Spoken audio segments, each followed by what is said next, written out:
depending on how many people you're. What type of mint? I got the leanest meats. Leanest meats are good. Oh, the sweet mints, is it? Yeah, yeah. I usually go for about 20% lean mints because you do need fat in there to bind it all together, and I stick an egg in as well. Just makes it rest. You rest your burgers for about 10 minutes once they're done.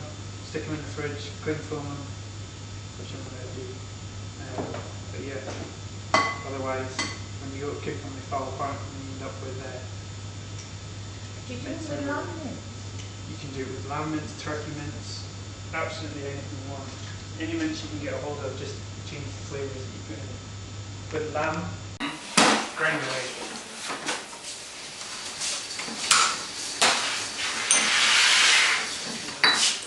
Just some peppercorns there. I prefer to grind my own spices because the flavour is a lot better, stronger.